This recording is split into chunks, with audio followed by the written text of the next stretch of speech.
Adam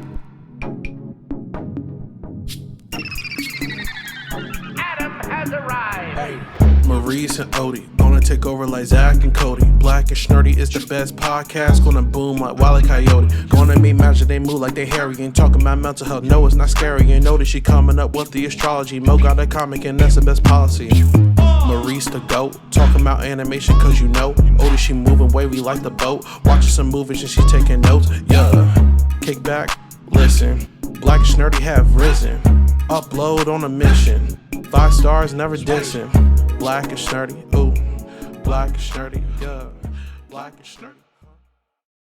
Hello and welcome to another episode of the Black and Snurdy podcast, the only podcast where two black, sexy nerds come together and shoot the shit. I, of course, am Mo, aka Kid Licorish.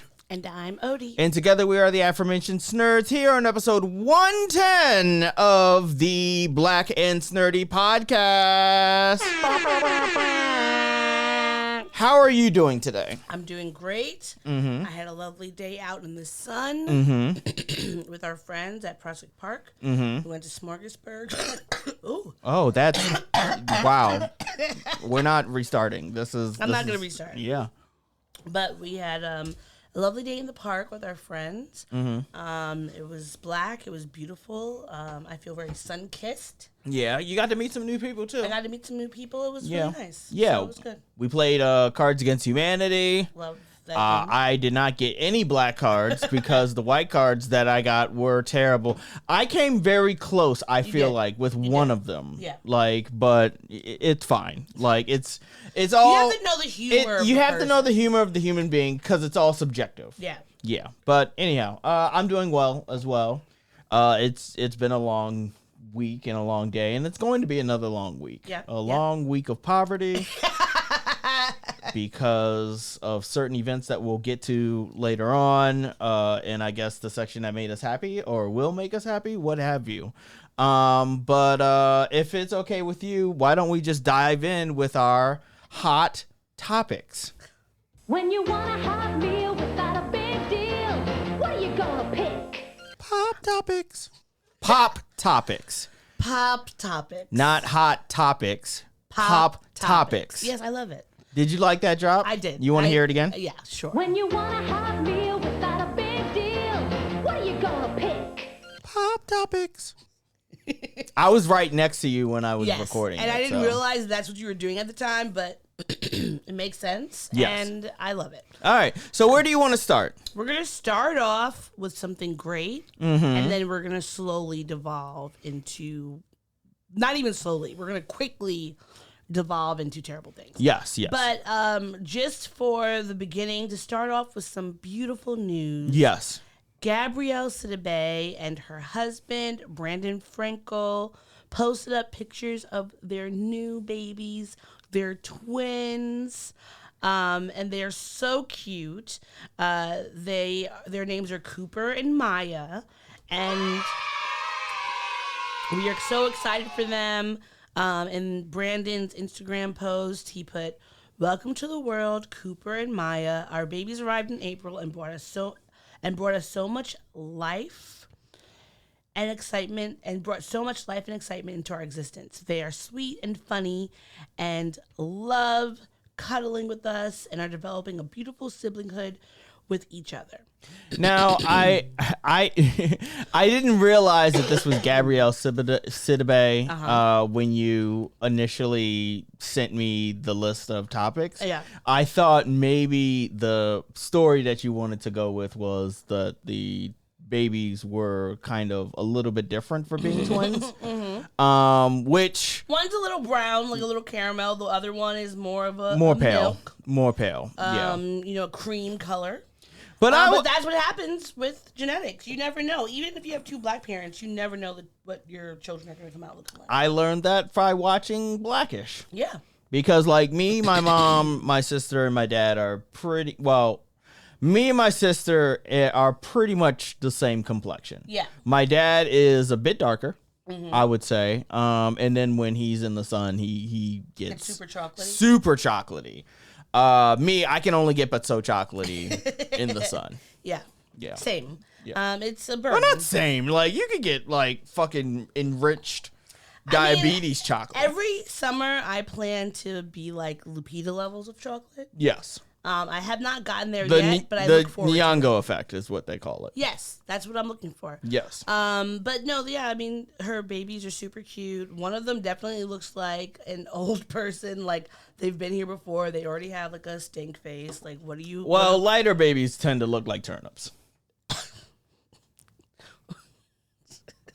I didn't want to just blanket statement all white babies look like turnips, but well, her babies aren't white. yeah, that's why I said light babies. I mean, one of them is very light, but Yeah. neither of them are white babies because their mother is obviously a black one. I know. That's what surprised me. I was just like, man, that DNA must be very strong if You never know. You your literally. mom is Gabrielle Cetabaye and you come out that sort of like complexion. I mean, my middle. But aunt, genetics is crazy like that. My middle aunt. Rest in peace, Auntie Linda. Her birthday's actually today. Shout out to And- Auntie Linda. She came out with light hazel eyes and blonde hair and caramel colored skin. And both of my grandparents are about my color, and both my mom and my eldest aunt are about my color. So you never know. Yeah. Genetics will. That's why people who used to pass or still pass are very afraid to have children because you never know what's gonna happen. You never know. Hey, you never know, homie. Now. Oh, I can't even reference that anymore, which we'll explain in a little bit. Moving forward into the shit. We literally had one good thing. There was one good thing. One We started you off well. Yes. So now you can't complain about this being a complete and total downer. Because there's good things, Yeah. which we started with. Now, over the weekend, or over the course of the week, some shocking allegations came out about the Dream, whose legal name is Terrius Gisteldi Diamant, which honestly, super black name. Super black name. I was literally sitting here trying to like think of a Dream song, not a song that the Dream wrote on, but just like a Dream song. But I'm drawing a blank. Except for what's the one that fuck that nigga? That one. Is that the only Dream or is that T-Pain? No, I think that's the Dream. That's the only one I could think of. Shawty roll, look at Shawty flow. Oh, really? That's the Dream? Because that's was very not popular T-Pain? when we were in college. Are we sure that's not T-Pain? I think it's the Dream. If it's Okay. T-Pain, maybe. Okay. But I think it's a Dream. But either way, the Dream. If you know him, if you don't know him, he is a songwriter and producer. He has done mega hits for people like Beyonce and Rihanna. He is currently being sued for sexual battery and sex trafficking. Oh gosh, I'm sorry. I'll cut that out. Okay. Mark. So the Dream, who is a songwriter and producer for people like Beyonce and Rihanna, he is being sued for grape, for Falsetto. abuse. Falsetto, yes. Yes, that's that's a Dream and song. trafficking by his former mentee. In it, the California court on Tuesday, Shanaz Mangro, I hope I'm saying her name right, has accused him of falsely promising to promote her career, only to trap her in an abusive, violent, and manipulative relationship filled with physical assaults, violent sexual encounters, and horrific psychological manipulation. Now, I read probably about half of, I read about 30 pages into the 60-page lawsuit. Honestly, it was very disturbing. It had a content warning similar to Diddy's court documents. And basically, she's from the Netherlands. She was 10 years ago when she was 23. She had been sending her music out to all these different producers. He was like, "Oh, I love your music. I love your sound, etc." Said he was going to sign her to his record label Contra Paris. Basically, she came, he kept telling her he was going to get music for her, and he did. But she was not paid for it. Like, there were some songs that she said had came out that were like leaked songs that she performed on that went viral, but he never paid her for it. He never credited her. He basically coerced her into a sexual relationship. and kept telling her, oh, if you do this, I'm going to make you bigger than Beyonce. I'm going to have you open So for Beyonce. a lot of quid pro Sure. quoing going on. Yeah, the thing is, like, she was 23, very young at the time, trying to make it in the business, not from America. So you come here, you working with this person who's a big deal, and they're telling you, oh, yeah, of course, he kept telling her, we need to be open with each other. We need to be trusting. I need to make sure that I have this relationship with you because I'm speaking to you and I'm not, speaking to Beyonce or Rihanna right now and they need me. So if you want me to be like in it with you, you need to be in it with me. And just a lot of coercion. And some parts of the case, which I had forgotten about, was that Dream in 2015 had actually been accused of assault by an ex-girlfriend. And also, if you remember, he was married to Christina Milian, and basically, like, of Dip It Low fame?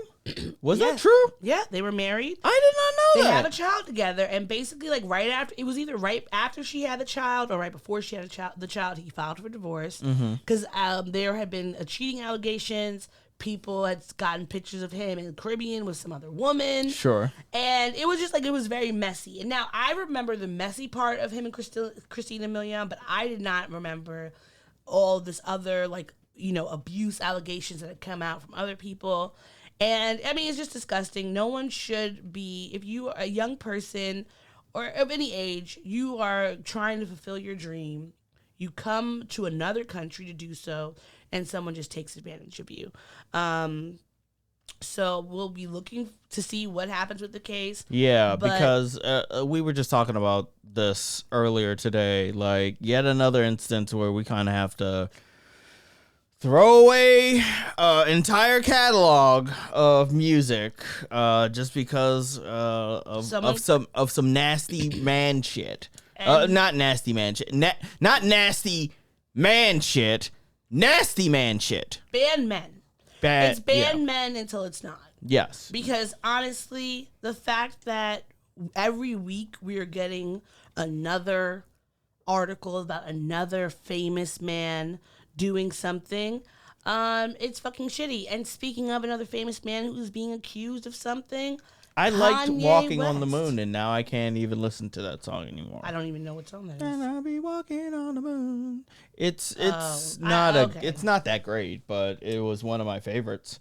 And he was good segue because he was on No Church in the Wild with Kanye West, and of course now Kanye West has some allegations against him. Yeah, one of his former assistants, she said that he was sending her explicit text messages, saying that he has a racist dick, and he loves watching white girls' asses that look like black girls while he's fucking them. Just like a lot of inappropriate things. My curiosity is, what does racist dick mean? Like, well, remember John Mayer said he had a racist dick. That meant he only could fuck white women.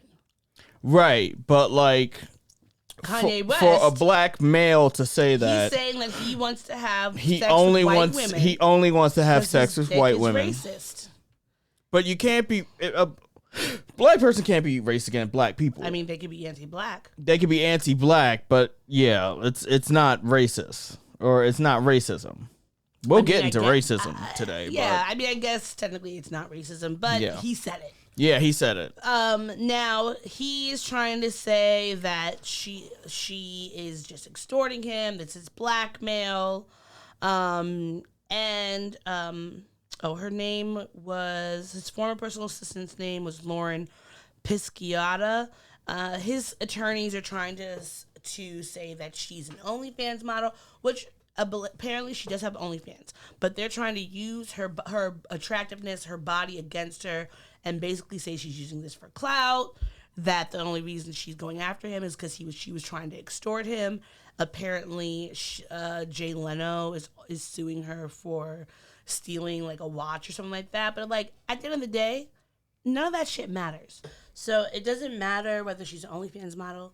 It doesn't matter if she stole anything from any other celebrity out there, because all those things could be true, and Kanye West could have still been sending her inappropriate sexual text messages as her employer, and 100% should still face consequences because of that. Like, slut shaming someone in this day and age to try and prove your innocence is such a weak person's like excuse for what's happening. Like, just own up to it. You clearly, Kanye has been on some fuck shit for several years, so none of this behavior surprises me. Everything that he was doing to Kim after their breakup was abusive, regardless of whether people wanted to call it that or not, whether or not you like Kim Kardashian or not. It was abusive. And so the idea that he would be sexually inappropriate and harassing a beautiful woman that he hired as his personal assistant does not surprise me. I mean, look at his wife, or this wife that he has, that he always has her dressing up like a freaking clown outside, looking ridiculous while he's dressed up all regular. Like, I would not be surprised. I wouldn't say he's just regular. He's regular. Also dressed weird as shit. No, he is, but like, he'll have on a full freaking but parka. She is much weirder. She'll have on like a bikini and pasties. Yeah. And like fur boots or something, or barefoot. Like, it's never anything that makes sense with the outfits. Like, as somebody who used to be a Kanye fan, it is the last decade, I would say, has been so hard to be a fucking fan of anything that this motherfucker does. Like, I say it's a lot like being a fan of Eminem. In that, like, oh, he'll do or say or you know, outrageous crazy shit, but like his skill level, his production, like his music speaks for itself and everything like that. Now, like, if it's so fucking, like, I have to now reckon with just, I have to throw his music away. Yeah. I have to, and it sucks mainly because, like, there's been multiple times where I've been like, oh man, looks like I gotta throw his music away. When he was on some Trump shit, when he was debasing black women, when he said that fucking slavery was a choice, when he being anti-Semitic. Being anti-Semitic. I'm just like, God damn it, motherfucker! Like, you had what? Like you just dropped an album that, like, I listened to in secret, and I listened to it in secret.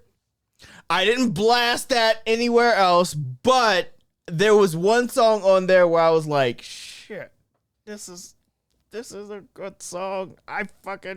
Now I can't even, like, listen to any of your shit in secret. Now I can't listen to, I have to, like, legitimately, like, divorce myself and my appreciation from your old, like, I had even gotten to a point where I was like, you know what?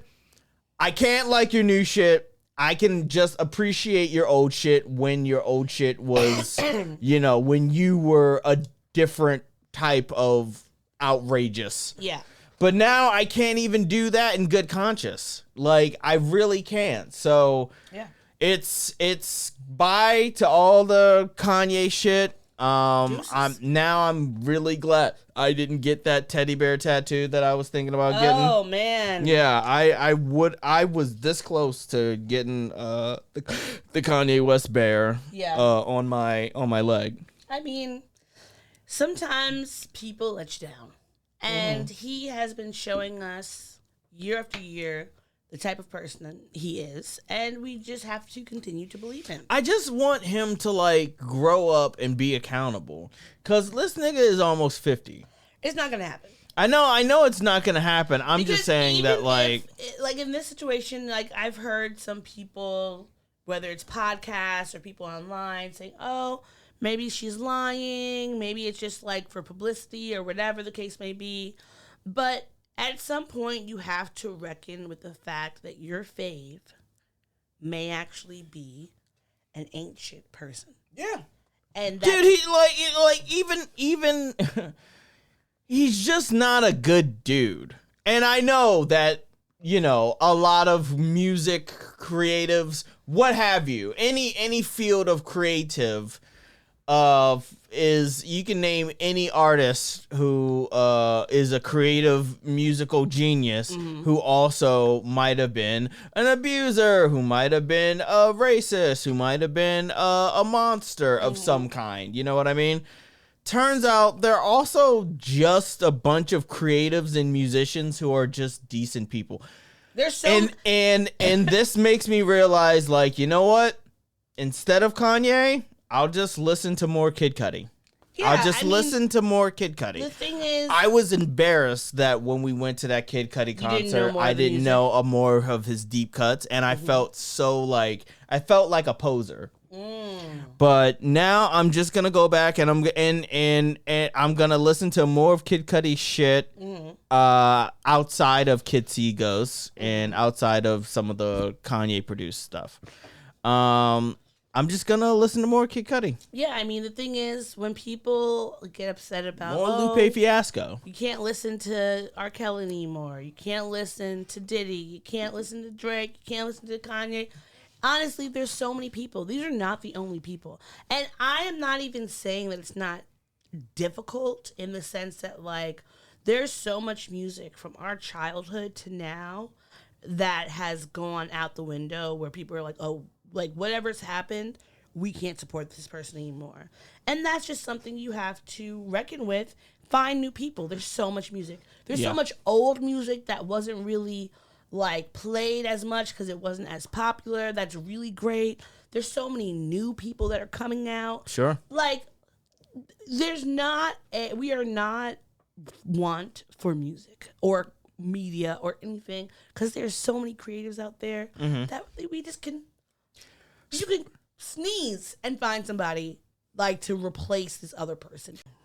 Now, we're gonna switch gears and give some removing outside of the horrible territory and into rappers that actually have a conscience and do what they need to do to take care of the people in their lives.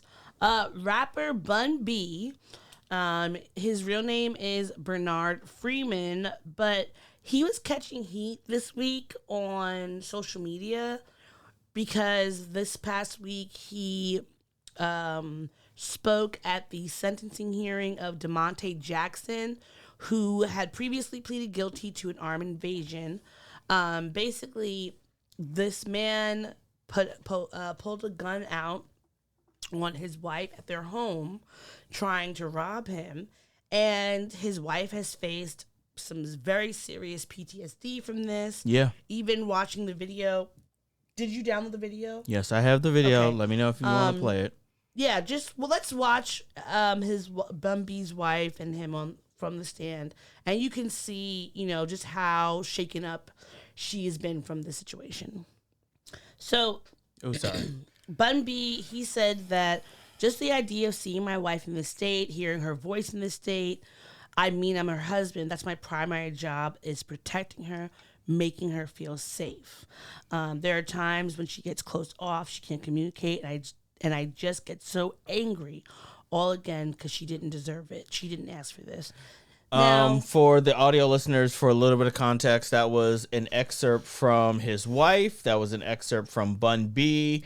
That was some sort of... it looks like the defendant's father. Yeah, the defendant's father and the defendant, like, standing up or something like that, causing a bit of a ruckus. And a newscaster at the very end, you know, basically stating the PTSD that that Bun B's wife is currently facing. So one thing that I thought that was weird was that folks were because the way that I found out about this situation was that people were on the timeline, this specifically Twitter, calling Bun B a snitch because he testified at this court case, And I would like to know what person is going to allow their wife's attacker to go free for the sake of not snitching. Yeah, like the what?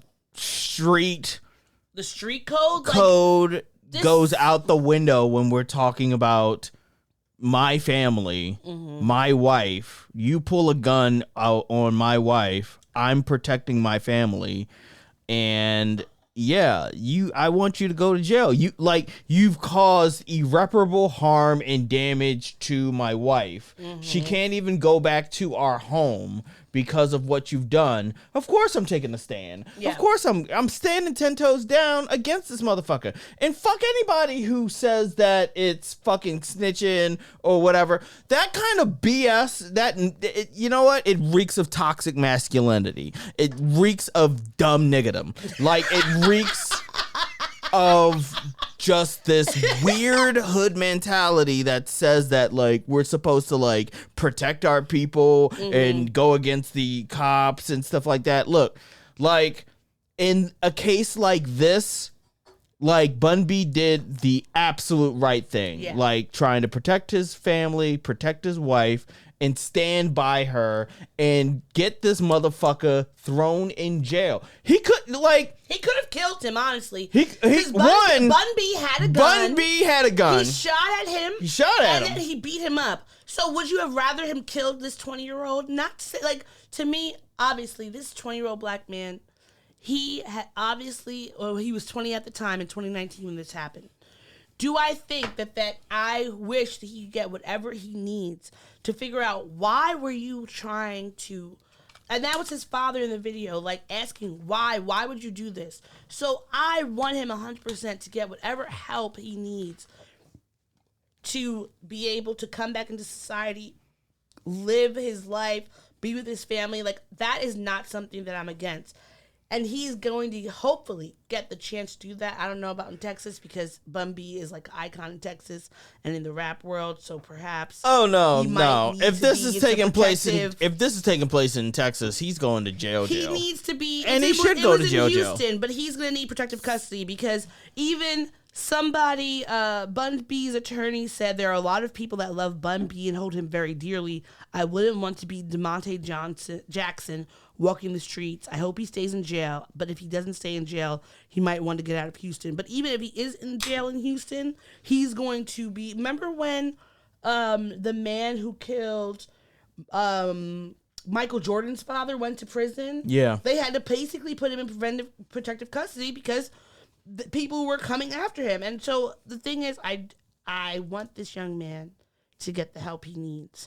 Whatever situation got him to this place that he was trying to in the morning, because Bun B said this happened in the morning. It wasn't even like just some random night where they were out and it was a carjacking. This man came to their house to rob them, or this young man came to rob them, and this happened. Like, what else was he supposed to do? Would you have preferred him to murder the boy?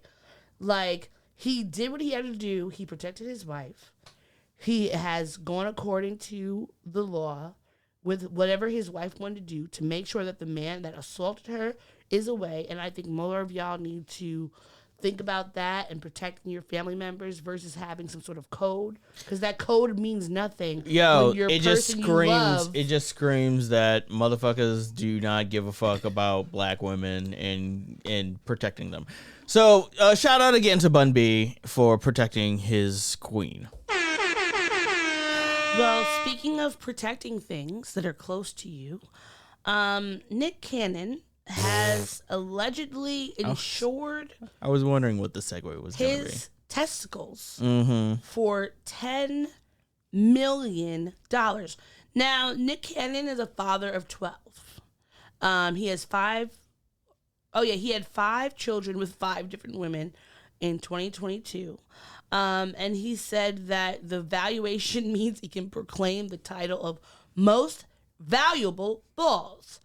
And in a statement, he said, haters say it's time for me to stop having kids and put this super sperm to rest. But I'm doubling down on these valuable balls and my future kids. I think what you need to invest in, Nick Cannon, is therapy. Did you see the No, what did you just? Right here. Nick's cannons. Yes. Yeah, Nick's cannons. I think you need to invest in some therapy, not only just for you, but also for your children, family therapy, because what you're doing is, it doesn't matter how much money you have. Children do not require money as much. Yes, okay, obviously you need money to take care of them physically, but they also require emotional availability. They require parents to be there and active in their day-to-day lives. And having 12 children by all these different random ass women is not helpful, nor is it conducive to the growth and the development of your children. And there are several of these women have spoken out in the past about how you are basically be like showing up or forgetting them on their birthdays or forgetting Mother's Day or whatever the case may be. Get therapy, okay? No, you don't need to be Genghis Khan 2.0. Yeah, you're right. Sorry. I was just double checking to make sure it was 12. Yeah, he has 12 kids. Literally a kid for every month of the year. Well, you shouldn't have that many kids. Not yet. You shouldn't have that many kids. Not unless Nobody should have that many kids. Unless you are planning to be an active part of their life, like consistently day to day.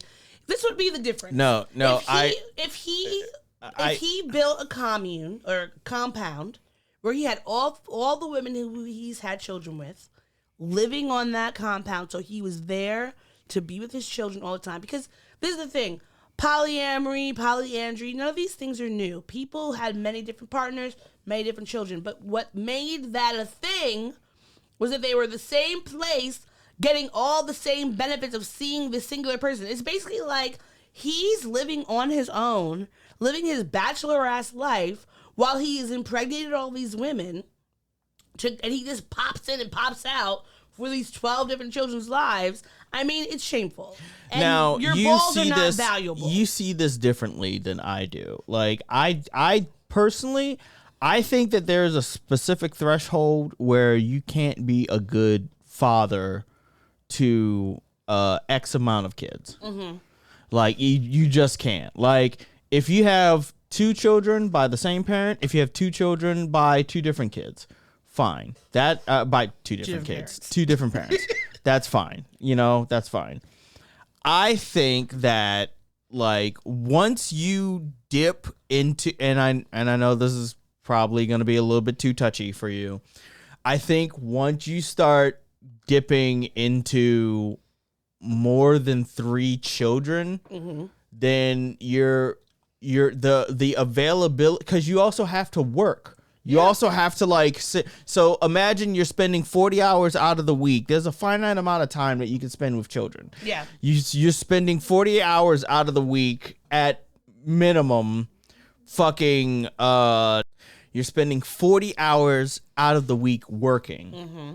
And or more. Or no, at bare minimum. Well, not bare minimum, because sometimes fathers have part-time jobs or whatever like that. But on average, 40 hours. On average, 40 hours out of the week working, right? That means the rest of the time is spent between, and like you have to, even, let's say you don't have a significant other and you're just focusing on the kids. Mm-hmm. That means you have to divide your time with those kids, and like somebody is going to miss out. There's going to be a detriment to one of the kids. You're going to spend more, like, even look, at best, if you did 40 hours of work and then you spent all of your time with all of your kids equally, they're still not getting a good relationship with their not fucking the same amount. father. I mean, it's like, there are some people, like, say if you have a child, because then you're missing out on one-on-one time with whatever individual child you have. If you have, like, 2 kids 2 years apart, and then you wait 10 years, and then you have another set of 2 kids or something like that, then there's a difference because the amount of time is going to be different for each set. But he has several children that are, like, the same age, where you are missing key parts of their babyhood, toddlerhood, childhood. Because you cannot devote yourself, especially a lot of these women live all around the different parts of the country. Yeah. Like, he has a lot of jobs because he needs to support all 12 plus of these kids. He's And constantly working. it's like He's constantly working. you're saying, okay, I have these 12 kids, I'm going to have more, but what are you doing with these kids? These kids need more. This would be a than perfect just time to money. have a Kendrick Lamar drop about you don't know nothing about that. I got a son to raise. you don't know nothing about that.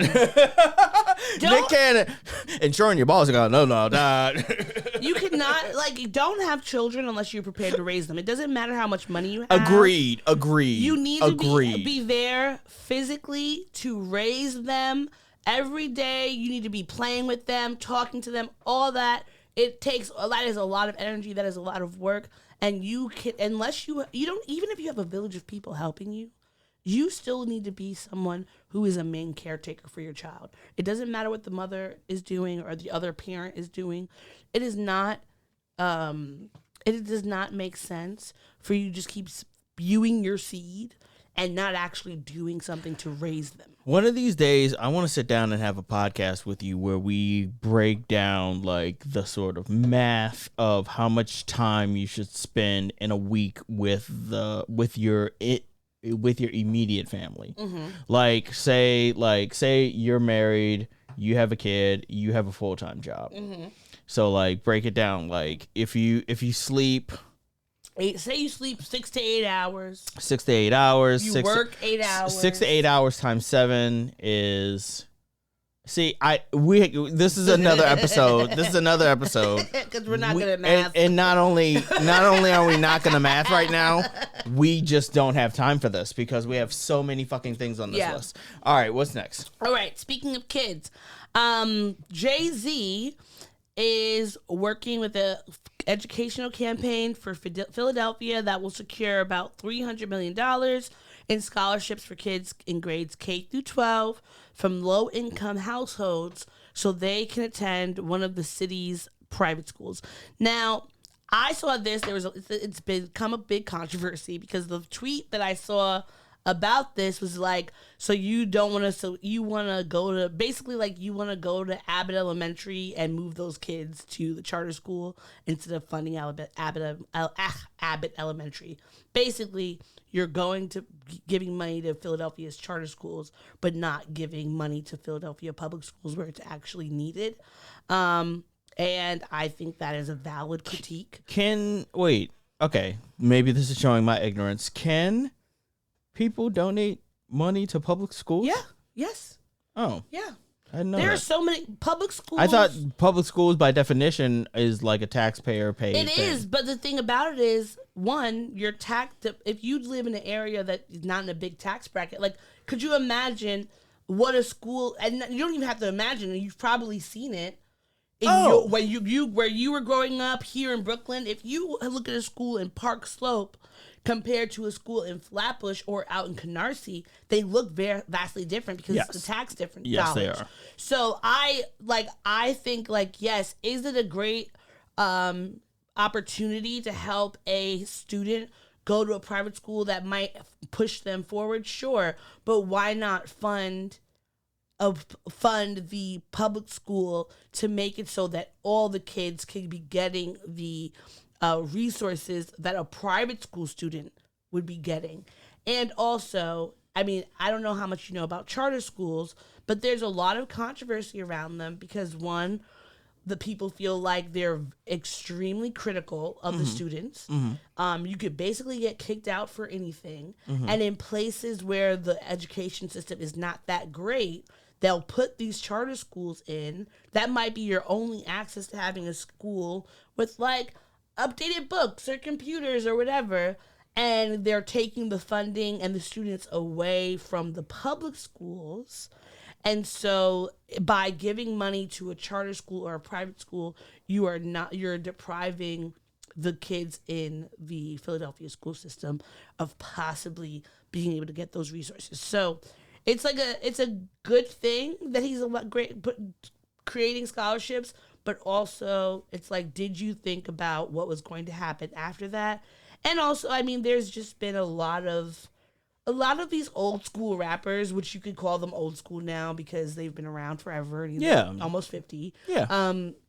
have been getting into trouble with their like pro-capitalist ways because at the Roots picnic this past weekend, Nas caught some flack because he apparently was telling people that like capitalism is not that bad and like it's all right, we should all be capitalists, when in reality, like, it doesn't matter how many black capitalists there are.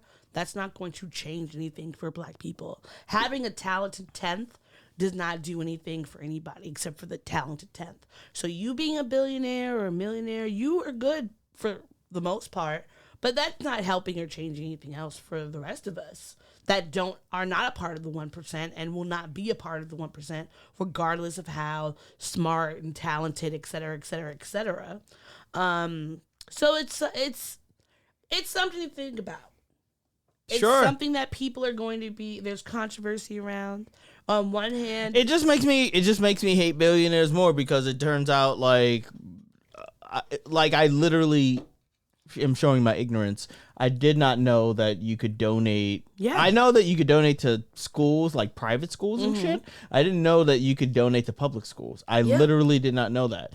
And the fact that there are so many public schools and so many billionaires and so many millionaires and so many wealthy people in this country who do not donate to their local public schools, even if it's just as a tax write-off, like the fact that that's not happening is just a fucking shame. It is what it is. Let's keep moving. Let's just keep moving. Eat the rich is still, and the thing is, I can't say that I want to eat the rich and not be able to say that, like, if Beyonce is being eaten, I'm going to have to say, boy, bye. I love you so much. I love her so much. Yeah. I don't want her to be eaten. I don't want her to be guillotined. Because I love her. But also, like, we cannot allow people that we love because of their art not be held accountable.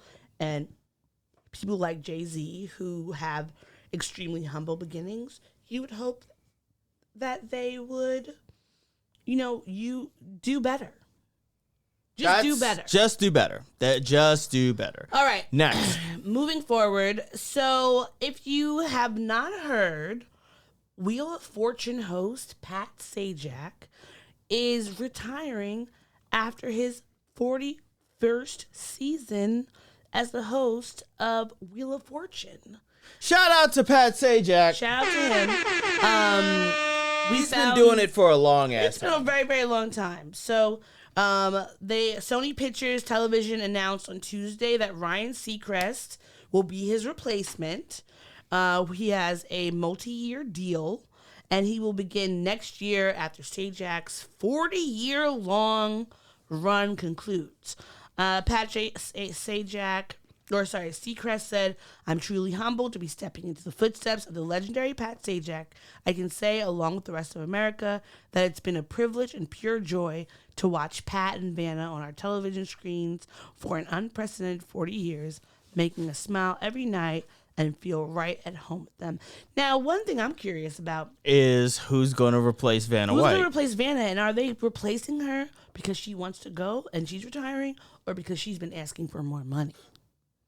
The money that's equal to Pat Sajak because she's been on this show for so long is what I'm curious Where are about. you getting this information?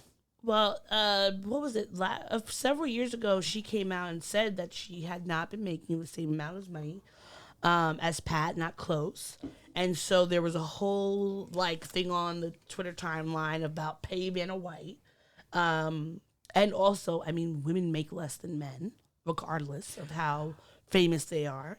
So would it be possible, of course, if they're getting a new host, getting a new Wheel of Fortune wheel spinner makes sense. But curiosity in me says, is this because they actually need a new person? Does she actually want to leave? Or is it because she wants more money? And if they want her to stay, they're going to have to pay her more. The same as with most corporations, they will fire people who have been there for the longest amount of time because they have to pay them the most. Now, I'm probably going to put my foot in my mouth, and we don't have time to get into this. But I agree that Vanna White should get her money. and that she should be paid more than, I guess, whatever she was getting paid. Probably not the same as Pat Sajak because he's the host. So you think there could be a Wheel of Fortune without Vanna White? I'm not saying there's a Wheel of Fortune without Vanna White. So if there's not a Wheel of Fortune without Vanna White, why shouldn't she not be paid the same amount as Pat Sajak? Maybe when they first started, in the first 5-10 years, maybe they're both institutions. But both of them are. When you think about Wheel of Fortune, their jobs are literally different on the show. Think about Wheel of Fortune. Like he literally has to talk. How many songs? Vanna White does not speak. Vanna White is in so many songs. I'm not, culture. and I want to make it clear, I'm not downgrading what she does on the show. I'm literally saying that they have different duties on the show. But if they should be paid. They should be compensated a lot because of how long their tenure is.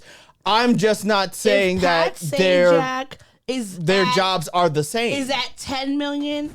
Hers should have been at 8 million. That's what I'm saying. I would have said 9. Oh, now she's okay to get enough. She's okay to be close to Pat Sajak even though she doesn't talk.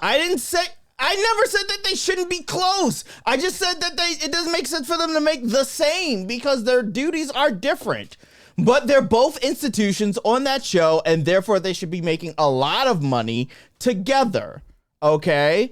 My thing was that doesn't make sense that they would be making the same amount. I just don't believe it doesn't make sense. Because they have different duties. I think that Pat Sajak literally is the host and carrying the show. I do not think he carries the show. I think without Vanna White, there would be no Wheel of Fortune. Because Pat Sajak we don't have time for this. We don't have time could not carry the show. We don't have time for this. I love you, Pat Sajak. You've been around forever. Happy to have you. Thank you for all your work. We'll see you when we see you. I hope you enjoy your retirement. But there still wouldn't be no Wheel of Fortune without. I never said there wouldn't be a Wheel of Fortune without Vanna White. I just said that they have different duties.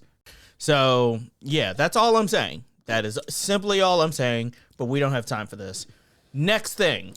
Well, Kendrick Lamar is going to have the Pop Out, Ken and Friends, in California at the Forum on June 19th. Yeah. So sometimes you got to pop out and show niggas. Yeah. And they're apparently Amazon Music is going to stream the concert, which will start at 4 p.m. PT. Yes. So that's 4 p.m. That's 7 p.m. EST. And if you're looking at the screen, these are the available tickets prices. People were not happy about these prices on Twitter. They were like, it's gonna be a bunch of white people yelling, and they not like us. Listen, Black people have money for concerts. We spend money all the time, so it's gonna happen. Look, as long as Klarna and Affirm are a thing, motherfuckers are gonna find a way to. And Black people have money. It's not like we will not spend money on concerts, but it's gonna be interesting. It's gonna be live from Inglewood. Yes. Which honestly, I wish that I could. I wish I could go to, but like we live in New York. We can't just pop out. We just can't. Yeah, we can't pop out and show niggas. Unfortunately, I would love nothing more than to pop out and show niggas. But can't. Not just randomly on the East Coast. But we can't. Maybe that should be the episode title. Pop out. Pop out and show ninjas. Yeah. That's what you should do. Yeah. Next. All right. So we're gonna get into our section of grinding our gears. Do you have the drop for that? Yes. It's been so long since we've done it. Used it that I don't have it at the ready, but here we go. Bring it. What? My fear is that it's gonna get flagged. But it's okay because we're big mad. We're big annoyed. Yeah.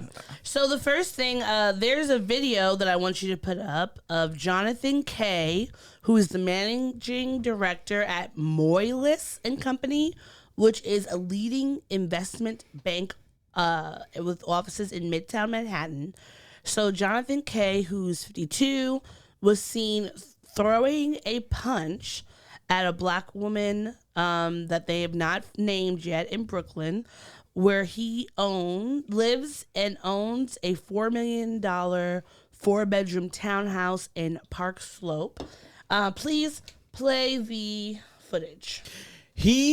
For those who are listening on the audio podcast, he literally decked a woman in the fucking face, and like it was powerful. It was strong enough to like drop her. Yeah, like that's how strong it was. It wasn't just like, you know, flailing limbs or anything like that. It was a sucker punch. Yeah, it was it doesn't look like they were a sucker punch from a sucker ass motherfucker. Well, his job, because the way that I even found this was because the company Mo Ellis, they had tweeted out like a happy Pride, we support everybody, whatever, and folks were like, so what about this? Like, why is your managing director punching a black woman on the street? So they've said it spurred an investigation. In a statement to the Daily Mail, one of the representatives said, "We have become aware that one of our employees was involved in a serious incident in Brooklyn on June 8th. We take this matter very seriously and are conducting an investigation." I don't need an investigation to know that this man should be fired. Yeah, no, he punched a woman. Like, in the fucking face. It did not, and I don't know what else we would need to see in that video for you for me to change my mind, but it does not matter. It doesn't matter. I don't know if he's gay, if he's straight, what he is. He's a cisgendered man punching a woman, and he's a man punching a woman. That should be enough to just straight up fire this motherfucker. So fuck you. Fuck him all day, every day. Fuck you, Jonathan K. I hope that, at the end of the day, you know, white men always fail up, and so I still hope that he gets, you know, some hemorrhoids and shit, because the ancestors need to take care of him. And hemorrhoids, yes. Yeah, like he needs Hopefully he gets some hemorrhoids. He needs to have a very uncomfortable situation, because there's never a reason for you to put your hands on somebody. Yes. We didn't see her putting her hands on you, so fuck you. Next, we have some racism, unsurprisingly, in the year 2024, at a school in Wisconsin. Surprise.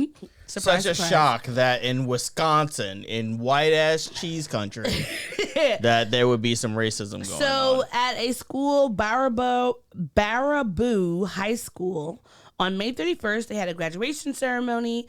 And in the video, you see a white father pushing the district superintendent, Rennie Briggs, out of the way as his daughter received her diploma because he didn't want to shake her hand. Did you get the video for that? Yes. All right, let's pull up that. Now, for the audio listeners, there is literally a white guy who... No, it's not for the audio. Not for the audio listeners. Anyhow, as I was saying, for all listeners now, in the video, like, this woman was going up and shaking hand. Young lady was going up and shaking hands with everybody, and this white guy just comes out of nowhere and pushes the only black man on the stage to the side, like out of frame of the video. And now, obviously, people are saying that it might be a white or black thing. In the news, it's been reported that apparently the school board president, Kevin Vodak, is facing a recall effort, with organizers saying he misused taxpayer dollars by increasing salaries for Briggs and another district administrator. We don't know if it was because of that, but we do know the father interrupted the ceremony because he didn't want his daughter to shake. The optics are bad. The optics are bad. If it was the taxpayer thing, then the optics are bad. Like, I mean, like, if they find out that if it's racism, then straight up fuck you every day, all day. If they find out that Briggs got extra money, sure, he should be accountable for that, all that. But all we see here is a white man stopping his white daughter from shaking the hands of a black man. And he didn't even stop the daughter. He pushed the man. Yeah, like, don't touch me. Don't touch. Again, don't touch people. On this show, we advocate, do not touch people. Just don't touch people. Leave them alone. Leave motherfuckers alone. Leave people alone. Anyhow, next. That's all I had that was making me mad. Now we can move on to things that are more lighthearted, wholesome, joyful, that bring, some warmth. You could almost say that you want to bring joyful noise, right? Anyhow, Yes, these are the things that are making us happy. I'm the baby merchant. Tots are us. I give you all the service and no damn fuss. Give the baby merchant just a week or two. I'll have your baby for you. We haven't played this in a long ass time because we haven't had the time. It's still good. It's still a bop. Now, what's making you happy? I'm feeling really joyful. Lord, we adore thee. Mm-hmm. Because the folks from Sister Act 2, minus Lauren, came to The View, and they did a remake of their iconic song from the movie, Play It. Now, we're not going to be able to play the whole thing. Why not? It's 2 minutes and 25 seconds. Oh, not the whole 2 minutes, but okay, you know what? Can we fast forward through it? No, we can't. All right, we'll just play it and play all of it, and we'll cut out the parts we'll cut to the part that we want to play. Okay. That was nice. Now, it was a nice thing. I didn't realize that I didn't really know the lyrics of this, especially because in elementary school we sang "Oh Happy Day" and I was the lead singer who did the solo, who did the "Of Course When Jesus Wash." So ever since I was in elementary school, have been saying "When Jesus watched." Watched our sins away. Yes, like because he looked at us. He was watching. He watched our sins away. But they do say he watched at some point. They do say he watched at some point. Taught me how to watch. He taught I looked at the lyrics. He said he taught me how to watch, fight and pray. Fight and pray. Yeah. Well, on The View, this was a 30-year reunion for the Sister Act 2. Back in the Habit. Some other folks that came out were Kathy Najimy, Wendy Makana, and of course Cheryl Lee Ralph. Lauryn Hill did not make it. They tweeted that they wanted to get her out, but they just couldn't work out the timing. But her chakras wasn't aligned. Her chakras were not aligned. Ryan Toby is the main, the boy who sings the Oh Happy Day solo, and of course a member of City High. What would you do if your daughter was at home, starving all alone on the bedroom floor? Crying all alone on the bedroom floor. Crying because he's hungry. I know it's understandable because he's hungry. He must be starving. Yeah.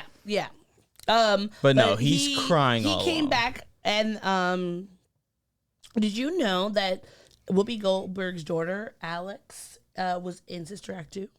Who was she? She was just like part of the extras in there. She was a part of the cast. That's cool. I didn't realize know that. she was in there. I didn't know that. I would not have known that.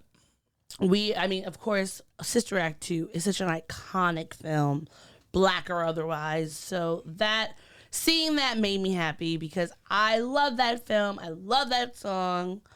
And there's nothing better than a bit of nostalgia. Sure. Okay, some other things that made me happy this week. Well, on Twitter, someone named Flaws of Couture, she tweeted out about there was a original tweet by someone named Zanib Balgoon, and they said, "Do you ever randomly think about someone from your past and think, I hope you're well, wherever you are. So Flaws tweeted out, yes, her name is Ningyun, my grade 6 classmate. Nguyen. Wait, what did I say? Nguyen. Nguyen. Oh, Yep, thank you. The G is silent. Her name is Nguyen, my grade 6 classmate that sat in front of me. She never spoke to anyone, not even the teacher, and I mean ever. But she was brilliant and never needed help with anything. We would walk to school together, and even then, not a single word. Then one day after school, I stayed behind to pack up my desk. My parents were moving us to Brampton. Everyone left, but she was still at her desk. Not like her, but I didn't think anything of it until she looked at me and said, "I'm going to miss you, Sasha." That was the first and last time hearing her voice. I think about her often. I've searched for her as well, but so many people go by the same name. I hope you're okay, girl. I miss you too. Now, I saw this the other day, and of course, I thought it was super sweet because I have tons of elementary school friends I lost contact with that I just, randomly think about. But what I thought was so sweet is that she actually found her. And they are talking. Apparently, now say the name again for me. Nguyen is a speech language pathologist, and she said when she was a kid, she dealt with selective muteness, which is something that happens, especially like for kids who might be on the spectrum or something like that. And so apparently there are some people who are trying to facilitate a reunion, and I am very excited for that. And the last thing that made me happy this week is, if you remember, now, did I have a video for this or any What sort is this? For Ralph, y'all? Okay. Kansas City. There's no video. There was no video. picture? Okay. So if you... There's a picture. There just wasn't a video. Okay. Do we have the picture? All right. So if you remember Ralph Yarl, he was shot in the head by a person randomly several years ago. And it was just like he walked up to the house and they shot him. Thankfully, he survived, and he will attend Texas A&M University in College Station in the fall, where he will play in the marching band and major in engineering. But he recently he was named honoree of the Brain Injury Association of Kansas City on Memorial Day, and he was able to play with Yo-Yo Ma, which is amazing. You think for anyone, if you played in the band or you are someone who's like musically inclined, you know who Yo-Yo Ma is, you know how big of a deal it is for someone to be able to play with him. And it's just, honestly, this is the best outcome that we could have had, that this young black man whose life was almost stolen from him unnecessarily is getting this sort of, resources and space to play with musicians that he should be in, and definitely deserves it. So I am so excited for him, and I am looking forward to following his career from now until he graduates, whether he decides to do engineering, music, something completely different like ceramics or cooking. I don't know. I just want him to thrive. So those were the things that made me happy this week. Of course, also doing this podcast with you always makes me happy. Yes. Same here. We got to hang out with our friends today at the park. I didn't get to say this during the Sister Act thing, but didn't he kind of look like a buff Keith? He did, yes. He looked like a buff Keith. Shout out to my friend Keith. Shout out to Keith, who coordinated our park day today. Yes. Hanging out with a bunch of friends and making new friends is always enjoyable. And also, my birthday's next week. So, Gemini season. This week, not next week. This week. Fine. This week. Yes. Gang, June 14th. The reason why I'm going to be poor for Please, the week. if you want to send me gifts, if you want to send me money, do that. Yes, if you want to send money, please, absolutely send some money. I'll put my Cash We'll put App, some Cash App information on the I'll put episode. my Amazon wish list. Send me something. Fucking Amazon wish list. The wish list is money. It's just money. Oh, that's the fucking drop. Money. That's the drop that I need to get. Money. But those are things that made me happy this week. What about you? money and not spending it. No. Doing this podcast with you, hanging out with my friends, doing Hangman at work was a lot of fun. I got to bond with my coworkers and my direct reports, and yeah, it was pretty good. And also, Big Dan Gaming on YouTube. He is helping me with Mass Effect 2, and by helping me, not directly, but through his videos on Mass Effect 2. I am going to make sure that my teammates survive. No, seriously. Like, Mass Effect 2 is the most anxiety-inducing game you could possibly have, because at the end of the game, there is the suicide mission that you have to do, and there is a way that you can save all of your crewmates. But it's a very particular set of things that you have to do, and I'm doing all of them because I want my team to survive so that I can make it to Mass Effect 3. All right. Yeah. Anyhow. Well, good luck to you. Well, thank you. Thank you.